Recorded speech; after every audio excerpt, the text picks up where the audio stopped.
Olá, bem-vindos para mais um Fórum Comunitário. Nosso programa é de iniciativa e responsabilidade da CWB-TV, o canal comunitário de Curitiba e região metropolitana. Hoje temos a grata satisfação em contar em nossos estúdios com Rafaela Costa. Rafaela Costa é jornalista, desenvolvedora de games, campeã nos jogos e também vamos falar sobre a empresa que é de sua propriedade que desenvolve games. Inicialmente eu quero agradecer a nossa convidada por ter aceito o convite de nossa produção e dizer que sua presença aqui nos honra muito. Quero você deixar à vontade para cumprimentar a nossa audiência. Eu aqui agradeço o convite, a oportunidade por poder falar um pouco do meu trabalho e da área de desenvolvimento de jogos. Certo. E agradeço a audiência por assistir. Rafaela, esse segmento dos jogos digitais é algo recente, mas que se desenvolveu muito rapidamente, né? Eu vejo assim, os jovens e os adultos, né? Todos eles vinculados a esse tipo de atividade, né? A que você deve esse sucesso dos jogos digitais? Então, a gente teve assim, uns 10 anos atrás, um momento muito propício para esse mercado de jogos. Certo.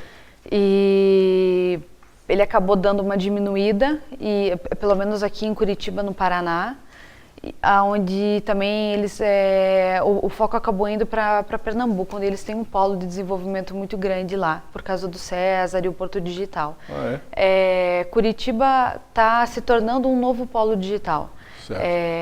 A gente tem agora, como a gente vai falar sobre o Centro de Inovação da Microsoft e grandes oportunidades. Eu acho que, enfim, a minha carreira dentro do desenvolvimento de jogos digitais é uma questão de oportunidade. Certo. É uma questão também de mudança do tempo que a gente está vivendo. Né? Eu era jornalista. Sim. E eu tinha, né, um padrão assim, eu vou fazer isso para o resto da minha vida. E com o campeonato, e porque eu gosto de escrever roteiro, fiz escrever roteiro para jogos, eu acabei entrando na área depois que fiz a faculdade de jogos digitais. E participei do campeonato do Imagine Cup, que é o maior campeonato de tecnologia do mundo para estudantes. Esse desenvolvimento que você fez, começou como jornalista nesse trabalho? Não, na verdade, quando eu estava dentro da faculdade de jogos digitais, tá. Eu e a minha equipe, são equipes montadas até 4 pessoas, desenvolvemos esse projeto como trabalho de conclusão de curso e aproveitamos para submeter esse projeto para esse campeonato mundial. A gente não fazia a menor ideia se tinha alguma chance ou não de ganhar, e no final das contas acabou dando certo. Quer dizer, não é uma competição de quem ganha o jogo, mas de quem desenvolve o melhor jogo? De quem desenvolve o melhor jogo, exatamente. As pessoas confundem um pouco isso. É campeã de jogos, mas é campeã em desenvolvimento de jogos, porque nós não vamos lá para, enfim, algum lugar para ficar jogando. Existe esse campeonato? Existe esse tipo de campeonato, exatamente. Diversos campeonatos, mas no meu caso ele é desenvolvimento. No caso do Imagine Cup, ele tem 3 categorias, que é esse campeonato da Microsoft: inovação, cidadania e game. Então você submete para uma categoria, aquela que você quer, e você desenvolve um projeto. Quanto mais inovador for, mais chance você tem de competir, de chegar na final. Precisa de um bom plano de negócios também, além de ter o jogo desenvolvido. Então é todo um pacote. Entendi. Essa tua empresa, a Signum Game Studio, ela nasceu depois dessa vitória de vocês no campeonato? Ela nasceu depois. Quando os estudantes participam desse campeonato, que tem, né, uma visibilidade mundial muito grande, eles acabam sendo assediados. Então, quando eu fui para Nova York em 2011 para participar das bancas e participar da final, então as pessoas começam já a olhar quem está desenvolvendo o quê e quem está fazendo o quê. Sim. E a gente já recebe convite para trabalho lá fora, para trabalhar em grandes empresas. E aqui no Brasil também. Quando eu voltei, eu e a minha equipe, nós fomos entrevistados coletivamente, individualmente, em diversas empresas que tinham interesse em nos ter, né? Contratar. Em contratar, exatamente. E aí eu acabei me tornando sócia de uma outra empresa, que não é a empresa que eu tô hoje, e no meio desse caminho, dessa trajetória, eu criei a Signum Game Studio. Entendi. Que é uma empresa que eu tenho os meus ex-alunos, alunos hoje também, aluno meu da pós-graduação, é mais uma frente para abrir o campo de trabalho nesse mercado novo. Essa equipe que foi vencedora no Campeonato Mundial em 2011 em Nova York era composta de quantas pessoas? 4 pessoas. E algum deles é sócio teu na Signo? Não, nenhum deles. Cada um seguiu um caminho diferente. Entendi. E de lá para cá você participou de outros campeonatos? Não, de lá para cá aconteceu assim, a universidade que eu estudo acabou em 2012 participando também, ganharam em segundo lugar. Eu me tornei professora do curso depois que me formei. Entendi. Na cadeira de Game Design, Narrativas e Linguagens. Acabei me tornando coordenadora depois também do curso de graduação e coordenadora da pós-graduação de aplicativos em jogos digitais. E essas pessoas, elas acabam formando essas equipes. E geralmente elas são compostas assim, 2 programadores, um game designer, um artista, alguma variação dentro disso. E em 2013 não tivemos participante, em 2014 o Brasil ficou em 4º lugar, representado também pela universidade, com alunos meus da pós-graduação. Entendi. E essa parceria que a Signo acabou realizando com a Microsoft, ela nasceu como? Então, desde 2011, depois que eu venci o campeonato, eu comecei a dar palestras, né? A minha vida mudou, era do campeonato antes era uma coisa, depois do campeonato era outra. Eu projetei uma carreira, né, em cima dessa vitória. Sim, e comecei a construir, esse caminho para poder abrir novas frentes. Dentro disso, para contar a minha experiência do Imagine Cup e fazer com que outros estudantes participassem, eu comecei a fazer palestras pela Microsoft. Então, eu acabava indo para universidades para mostrar para eles como participa, como é que faz, dá para ganhar, não é impossível. Sim. E, inclusive, é muito possível, porque o Brasil ele é super respeitado no campeonato. É mesmo? Nós sempre, assim, o Brasil sempre fica em primeiro, segundo lugar. E também sempre tem várias equipes representando. Nós nos saímos muito bem nessa área. Esse campeonato foi criado em 2003, o Brasil participa desde 2004. A gente sempre traz título, seja Curitiba, São Paulo ou o próprio Recife, que tem um pessoal bem bacana lá também produzindo. E você acompanha aquele outro campeonato que nós fizemos referência, que é o campeonato de jogos mesmo, que é quem que joga mais, é mais para os jogos, você acompanha isso? Então, eu gostaria muito, na verdade. Tem alguns jogos que são esses jogos, né, de RPG, esses jogos multiplayer, certo.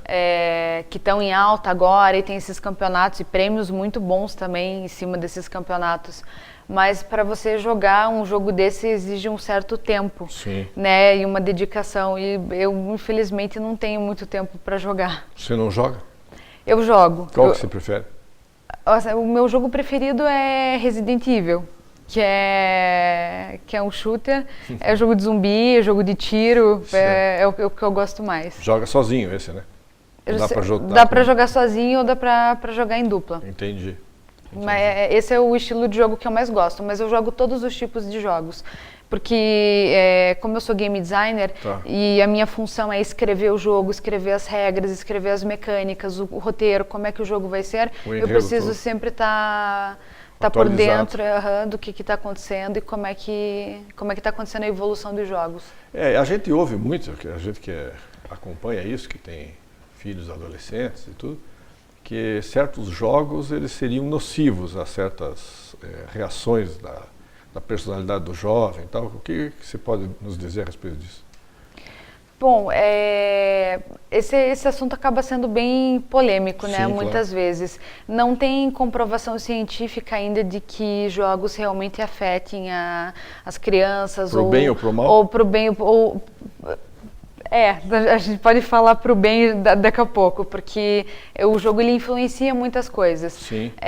Mas assim como os filmes, né? Se você assiste um filme de terror, se você está, enfim, acostumado a assistir um determinado tipo de filme, de cinema, né? O cinema nunca foi uma preocupação. O meu filho vai assistir um filme onde, sei lá, o protagonista entra e mata todo mundo e ele vai virar um serial killer amanhã. Não, isso não funciona assim. E também existe uma coisa muito importante nos jogos e que os pais acabam não prestando atenção nisso. Os jogos, eles têm uma classificação. Então, por exemplo, tem um jogo que acabou de ser lançado, que eu gosto muito, é um jogo de terror e é um jogo de terror com violência. Ele é 18+. Tá. Os pais acabam indo nas lojas para comprar esses jogos para os filhos de 12 e de 13. Então, esses jogos não são feitos para esse público, Claro. mas esse público acaba jogando esses jogos. Entendi. Aí é uma distorção, né, da finalidade. Né? Exatamente, porque daí, assim, de quem é, né, essa responsabilidade, Claro, né? claro, dos pais. Aqui a gente sempre aborda isso, en passant, pelo menos, que as pessoas reclamam que falta polícia, que falta presídios, que tem que diminuir a maioridade penal, que tem que ter pena de morte, porque tem que tomar várias atitudes. Mas, na realidade, o que a gente nota é que o que falta mesmo é a atenção de pai e mãe, né, em relação aos filhos, porque esse abandono, entre aspas, que a gente nota no dia a dia de hoje, acaba gerando lá na frente uma distorção de comportamento que não vai ser um juiz, um delegado que vai resolver isso, ou mesmo um professor na escola, que muitas vezes estão sofrendo violências que são noticiadas aí todo dia.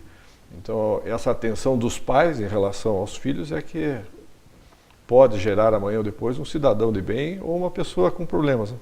Sim, bom, eu como educadora e tendo a experiência com os meus alunos, ainda que já na universidade, adultos, não tem como a gente deixar de lado esse fator pai e mãe e a presença que eles têm na vida dos filhos e como se dá essa presença e como acontece essa criação. É muito fácil a gente acabar culpando o sistema ou dizendo terceirizando o problema, exatamente a responsabilidade. Então, assim, eu acho que os pais hoje terceirizam muito essa responsabilidade, terceirizam para as escolas, acabam terceirizando para as universidades, porque daí o professor acaba virando psicólogo, acaba virando amigo, porque precisa ouvir. A gente, né, tem diversos alunos, cada tipo de pessoa tem um tipo de problema diferente. Verdade. E a gente acaba vendo lá, né, no funil, quando o pessoal chega na faculdade,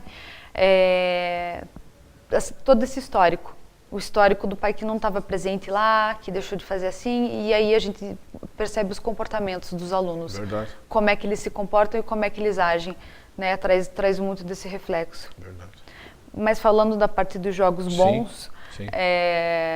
Os jogos são ruins, né, até certo ponto, mas não acredito que eles sejam nocivos. Mas a gente também tem, por exemplo, jogos educacionais, né? A gente tem uma área muito grande hoje para desenvolvimento de jogos na área da educação.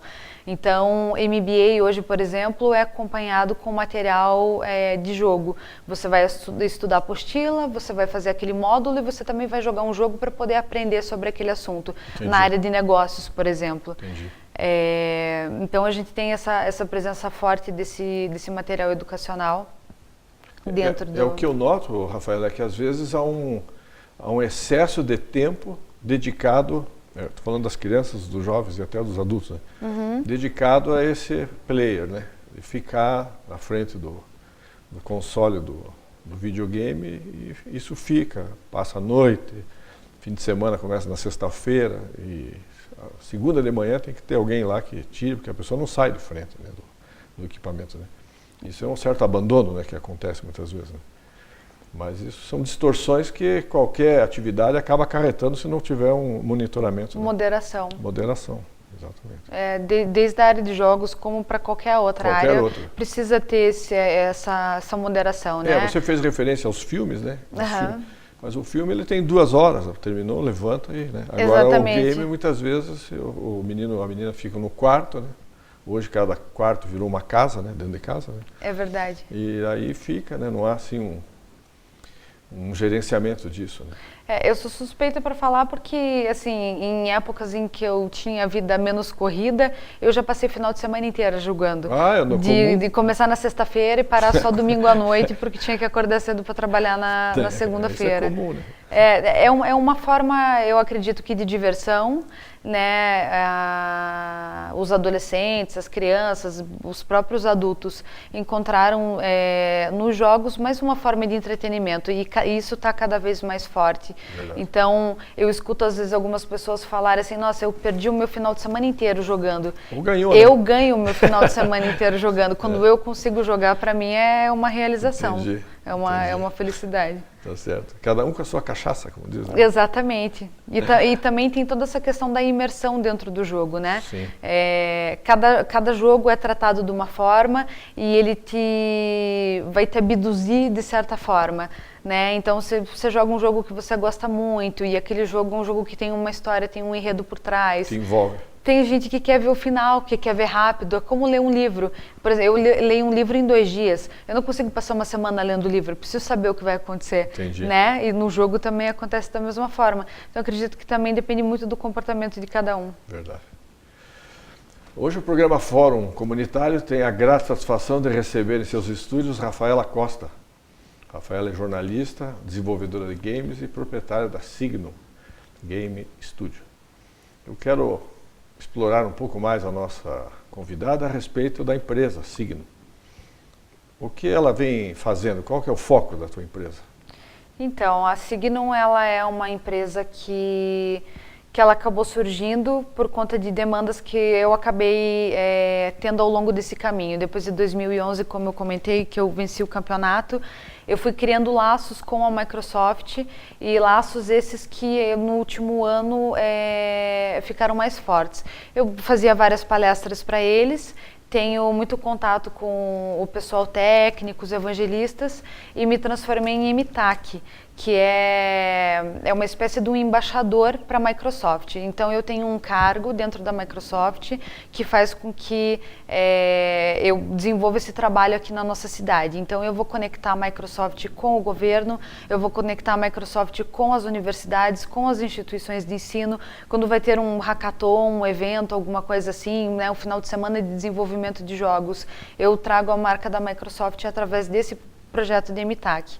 Com o Imagine Cup e toda essa projeção que tem do campeonato, como ele acabou de acontecer, eu comecei a gravar o Imagine Cup News, que é um programa que passa na internet, passa no imaginecup.com.br, e lá nós mostramos quais foram os projetos que venceram nesse ano, que ficaram em primeiro lugar, cada um na sua categoria, e também como as equipes podem fazer para trabalhar os seus projetos para ter a oportunidade de participar para o próximo ano.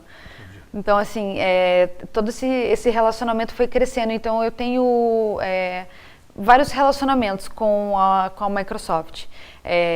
Eu desenvolvo para eles, a Microsoft é meu maior cliente hoje. Então, a Signum acabou de desenvolver um aplicativo que é o Microsoft Academic. Ele reúne todos os programas acadêmicos que a Microsoft tem. O Microsoft Virtual Academy, o Imagine Cup, o Dream Spark. Então, todos esses programas que são voltados para estudantes, eles estão concentrados dentro desse aplicativo, certo, que vai sair para todas as plataformas. Então, daqui a alguns dias, já os estudantes, né, os usuários podem baixar esse aplicativo em qualquer plataforma para poder ter acesso a esses programas. Foi acontecendo dessa forma, assim, aconteceu uma oportunidade aqui, outra oportunidade ali, eu fui abrindo novas frentes e nós temos também, assim, vários estudantes saindo da faculdade hoje. Temos 2 cursos na área de jogos digitais em 2 instituições diferentes e o mercado não consegue absorver.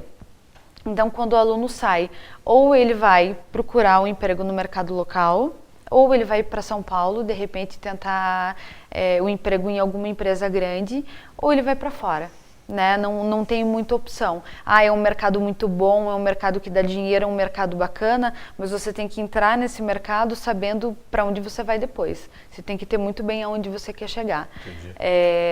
Nesse meu percurso, acabou nascendo essa coisa empreendedora dentro de mim. Certo. Então, eu achei que abrir empresa e posicionar os meus alunos dentro da minha empresa seria a melhor forma de poder contribuir para pegar toda essa mão de obra especializada que a gente tem e que acaba se perdendo, acaba indo para fora, sim, porque a gente, né, não tem como contratar aqui.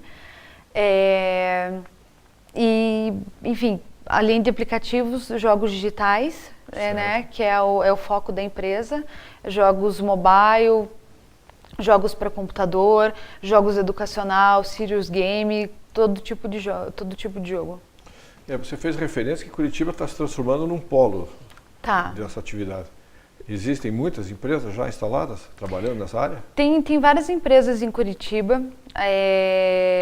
Esse centro de inovação da Microsoft, que é a parceria mais alta que o desenvolvedor local consegue ter com a Microsoft. Certo. Então, é o nível mais alto. Eu consegui fazer essa parceria entre a Signum Game Studio, a Microsoft, através do Microsoft Innovation Center, e a PUC, que é onde vai ficar alocado tanto o Centro de Inovação como a nova sede da Signum. Entendi. Vão ficar dentro do prédio da PUC nessa parceria que foi feita com esses 3 braços. Entendi. Então, dentro desse mercado e desse novo cenário, Curitiba agora tem dois MICs, que é a abreviação, né, para o Centro de Inovação da Microsoft. E outro lugar que tem 2 é Recife, que é o Porto Digital. Então, nós estamos andando muito rápido. Assim, nos últimos 2, 3 anos, as coisas começaram a acontecer muito rápido. O Brasil está muito bem posicionado no consumo de jogos. Da América Latina, ele é o primeiro hoje em números de consumo de jogos de qualquer plataforma. Se eu não me engano, a última vez que eu vi foi 1,4 bilhão. Então, é bastante dinheiro. Bastante. E você, daí dentro da Signum, você dá espaço para estagiários? Sim, dentro da Signum nós temos funcionários de todas as áreas, programador, artista 3D, artista 2D, game designer, animação, sound design. Então, e também para esses estagiários. Os estagiários, eles vêm também para o Centro de Inovação. O Centro de Inovação, ele funciona para essa transferência de conhecimento, para capacitação desses estudantes. Então, nós conseguimos ter acesso ao que a Microsoft tem de melhor, ao que eles acabaram de lançar, últimas informações em curso. Os centros de inovação recebem isso primeiro. E os evangelistas, o pessoal técnico da Microsoft, por exemplo, vem para cá e faz esse curso nos finais de semana, enfim, durante a semana, especificamente para esse público, mas não só para esse público. Então, por exemplo, dentro do Centro de Inovação, eu tenho estagiários da PUC. E também dentro desse ambiente, nós fazemos cursos, capacitações, mas que pode ser, por exemplo, para o pessoal de mercado, para qualquer tipo de público, na verdade. Você citou os evangelistas. O que são os evangelistas? Os evangelistas técnicos, eles são pessoas especializadas em determinados assuntos. Que vem lá da matriz. Que vem da matriz, exatamente, para ensinar... Para dar cursos. Para dar curso. Então, por exemplo, nós temos um evangelista de game. Tá. Ele vem para falar de game. Nós temos um evangelista de nuvem. Entendi. Um evangelista de Azure. Então, ele fala só desse assunto, ele Entendi. ensina sobre esse assunto, ensina os nossos desenvolvedores, e os nossos desenvolvedores ensinam os estudantes. E rola toda essa troca de conhecimento. Perfeito. Também capacitação dos professores dentro das universidades. Entendi. Para melhorar o nível dos cursos. Entendi. Agora que o ano de 2014 já se encerra, o que você prevê aí para 2015, para os próximos anos nessa área, Rafaela? Qual que é o teu sentimento? Eu acho assim que só está começando. Curitiba tem boas empresas e em algum momento elas acabam se destacando, como aconteceu com a minha, né, por conta dessas parcerias. Ela teve aí na mídia nas 2 últimas semanas, foi uma coisa muito boa. As empresas também nos outros estados, elas estão acontecendo. A gente tem esse movimento de startup hoje em dia. Então, eu não vou trabalhar para fulano ou para ciclano, eu vou abrir a minha própria empresa. Entendi. Dentro da PUC, nesse espaço onde está o Centro de Inovação da Microsoft, nós temos a Hot Milk, que é a aceleradora de startups. Então, eles passam, claro, por todo um processo para poder conseguir esse espaço. Mas eu acho que a gente vai ter cada vez mais empresa e cada vez menos funcionário para essas empresas grandes, o que me deixa muito feliz. Entendi. Né? Porque isso ajuda a melhorar a nossa economia, vai acabar dando espaço para todos os profissionais que a gente tem. Claro. E para os próximos anos, assim, em relação à minha empresa, eu vou eu vou posicionar ela nacionalmente, né? Eu já tenho agora um outro convite para abrir uma sede dela em São Paulo. Mas a intenção do desenvolvedor e quem desenvolve jogos e é dono de empresa sempre é levar a empresa para fora, né? O Canadá, por exemplo, ele tem um sistema de impostos muito bom. Sim. Londres também tem um campo muito bom para esse tipo de atividade. Então, se você quer expandir a empresa, você leva a tua empresa para esses lugares, porque lá você não precisa convencer o teu cliente de que o que você faz é bom. Eles já sabem que é bom, então eles só vêm te contratar. Aqui no Brasil a gente faz o trabalho contrário. Sim. A gente precisa mostrar para a pessoa o que é o produto, precisa mostrar o quanto aquilo é eficaz ou vai fazer diferença no merchandising, numa propaganda que ela vai fazer, né, para esse mercado publicitário, por exemplo. Entendi. Eu tenho certeza que os nossos telespectadores hoje escolheram pérolas com a Rafaela Costa a respeito desse ramo de negócios que são os games. Eu quero deixar lá à vontade, Rafaela, para você fazer as suas últimas considerações. Obrigada pelo convite, obrigada por me receber aqui hoje. Uma alegria. Assim, eu vou deixar as minhas considerações levando em consideração aquela pessoa que quer seguir essa área, né? Eu tinha uma profissão, eu larguei essa carreira e várias pessoas na minha faixa etária, pessoas mais velhas ou pessoas mais novas acabam largando as suas carreiras para poder perseguir essa área da tecnologia, certo, que está acontecendo em todos os lugares agora. Eu participei desse campeonato, eu indico para que todo mundo participe, porque o que eu aprendi não tem preço, né? Na verdade tem, porque o campeonato dá $50 mil e você conhece o Bill Gates, você tem uma série de benefícios, você viaja de graça e tudo mais, mas esse não é o benefício. Esse é o menor deles. Esse é o menor deles, exatamente. Eu colhi muito mais do que esses prêmios materiais, por exemplo. Claro. Então, através do imaginecup.com.br, as pessoas podem se inscrever para participar do campeonato. A minha empresa também faz mentoria para essas equipes que querem participar e que querem um direcionamento na carreira dentro da área de games. Então, tem o meu site, o signogamestudio.com. As pessoas podem entrar no Facebook também. Geralmente a gente faz algumas promoções, faz um envolvimento com o público, algumas coisas bem bacanas. A gente traz da loja lá da Microsoft coisas bem interessantes. Que legal. Eu quero aqui de público te parabenizar pelo teu sucesso, te desejar sucesso em 2015 e dizer que o Fórum Comunitário está à tua disposição para qualquer coisa que você precise divulgar. E quero finalmente agradecer a nossa equipe da CWB-TV pelo apoio e especialmente a você, nosso telespectador, que nos honra com sua audiência. Agradeço a atenção e convido-os para o próximo Fórum Comunitário oportunamente. Muito obrigado.